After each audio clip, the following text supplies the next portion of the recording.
Zagonetni dječak ide stopama prošlogodišnjeg hita Koko i duhovi. Kamp Red najmlađima omogućio da postanu profesionalni filmaši. Dofuraj svoj film slavi 10. rođendan. Iz programa manjinskih koprodukcija predstavljamo filmove Nahrani me riječima, Gold Suzy i Pelikanova družina i Falsifikator. Damir Kukuruzović u Širkovu.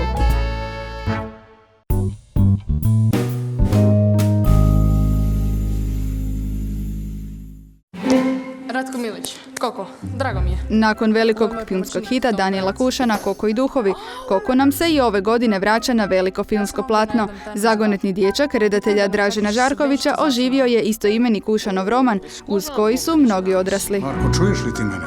Marko, dušo, je li tebi dobro? Nešto što recimo bilo možda najzahtjevnije, najinteresantnije su zapravo to veliko finale koje smo snimali na vodi, koje je bilo za naše uvjete nešto dosta zahtjevno. To što su ta djeca podnijela fizički u te 3 noći snimanja, to mnogi stari glumci mi poslali nekuda već odavno i otišli se snimali nakon noći i pol. Dakle, bilo je vrlo, vrlo naporno, bacali smo ih u vodu, nemilice, utapali, ali nikome to nije ni nos procurio i to je za njih zapravo ispao nekakav svojevrsni team building. Dakle, to su bila prva 3 dana snimanja uopće na filmu i tu su se oni svi skompali i tu su postali prava ekipa. To u vezi Barbarosa? Trebaju nam informacije. To neće biti lako. Taj ne priča puno. Te akcijske scene su bile dosta naporne, a mi smo to uspjeli sve bez problema, stvarno je bilo naporno i što se tiče runa bilo je hladno, kiša, pune cipele, tenisice vode, stvarno je bilo naporno. Još mi samo malo fali da skroz steknem njegovo povjerenje. Tomo, jesi ti svjestan da ona možda igra dvostruku igru? Doživjeli smo brodolom na Jarunu. Sad teško je, baš ne može svaka osoba reći da je doživjela brodolom u 3 ujutro na Jarunu, tako da ta anegdota mi se možda najviše sviđa.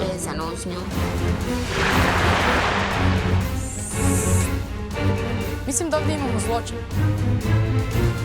Kako je umro Friedrich Barbarossa? Postoji samo jedan način da saznamo. Imao sam tremu, naravno, Koko i duhovi je dosta visoko postavio letvicu, dakle, bilo po broju gledatelja, bilo kvalitetom i bilo po odjeku koje je imao u hrvatskoj kinematografiji, dakle, jedan dječji film po književnom klasiku nakon dugo vremena. Bilo me velika frka, hoće li uspjeti ispuniti, uspjeti ostvariti dva približan uspjeh kao što ima Koko i duhovi, ali evo, tu smo negdje na kraju zapravo to sve dosta dobro ispalo.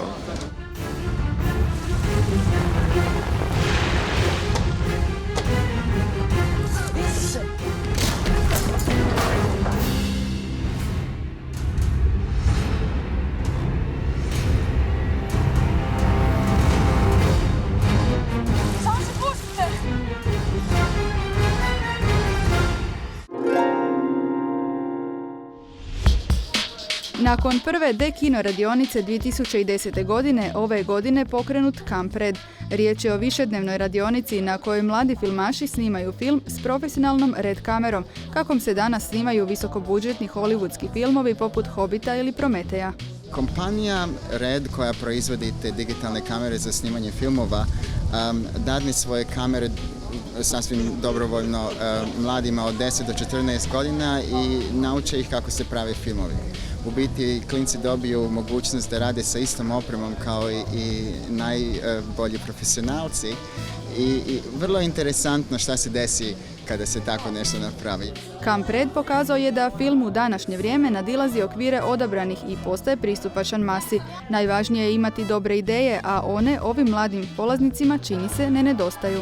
Što me najviše iznenadilo da su svi pričali engleski, da je učitelj koga smo doveli iz Los Angelesa bio u mogućnosti sasvim normalno da im predaje i da ih nauči kako da se koriste.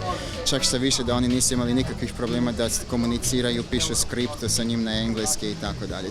To me najviše iznenadilo i to je mislim stvarno bilo divno. Ali isto tako kako imaju razvijen taj vizualni jezik, kako da se snima, koji kadar, kako da se kat napravi i tako to. Mi smo htjeli da kažemo, čujte, ako i naši klinci koji imaju ideje ih mogu napisati skriptu i snimiti film, ništa ih ne sprečava da to naprave. O čemu se radi u filmu nećemo otkriti, provjerite sami u Areni.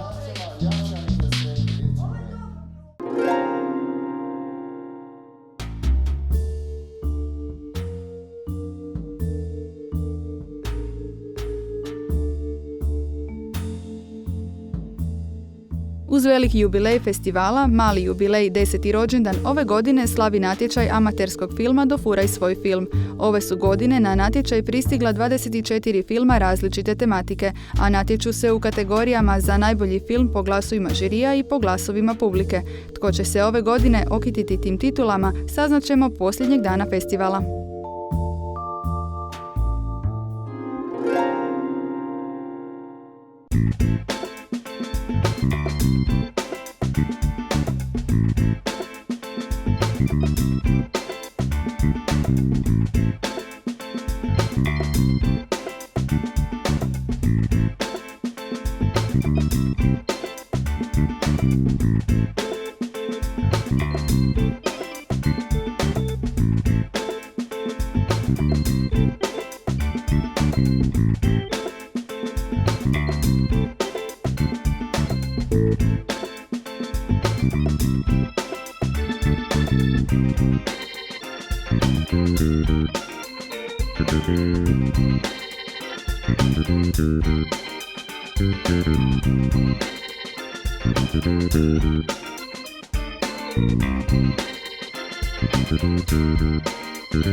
Jaz iščem nekaj novega. Nekaj, kar ni še noben sestavil in to bom našel. To bom našel. Moj brat je šel v Italijo in se nekaj javljati. Kdo si ti? In kaj delaš u moji hiši? Što čovjeka može prisiliti da nakon niza godina šutnje progovori s vlastitim sinom? Nestanak drugog sina. U toj se situaciji našao Janez nakon što je njegov sin Robert nestao bez traga. To je tek početak filma Nahrani me riječima koji u mrežu događaja upliče i brojne druge aktere.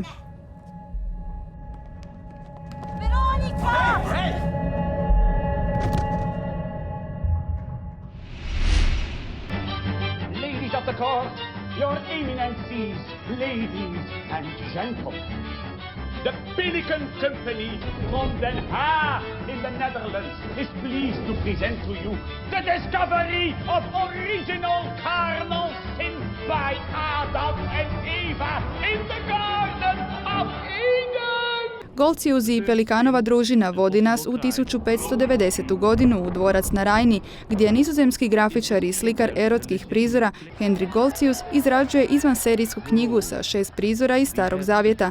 Ne bi li dodatno udobrovoljio markizu, Goltzius sa svojom Pelikanovom družinom oživljava te slike u performansu. The creation was much more conceptual. God would never have been so vulgar. We are going, of course, to tell the old story in the accustomed manner of long and venerable repute. The slow anticipation of the business of love. Neka bude 4, pa da idemo na vrlo dobar uspjeh. Evo, svi imaju od tebe fajde, a ti, Anđelko? Mirjana, rekao sam ti 100 puta da ja ovo ne radim zbog fajde. Oni falsifikuju pare, plagiraju slike, prave lažna dokumenta. Šta ja radim? A diplome nisu dokumente. Pečate. Neću ja tebi ovo ni... Film Falsifikator vodi nas u drugu polovicu prošlog stoljeća u malo bosansko selo Dubica, gdje živi Anđelko, direktor osnovne škole. I ništa tu ne bi bilo neobično da on nije falsifikator, pravi lažne školske diplome. Kada se taj njegov zanat otkrije, Anđelko je prisiljen pobjeći u veliki grad.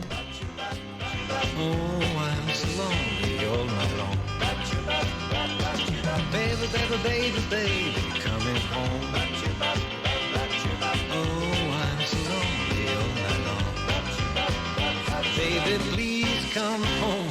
Baby, please come home. Baby, please come home. Oh, baby, please. Oh, oh, oh, oh, oh, baby, baby, baby, baby, coming home. Sad ovako malo zavrnem, da ne bude potpuno čitko.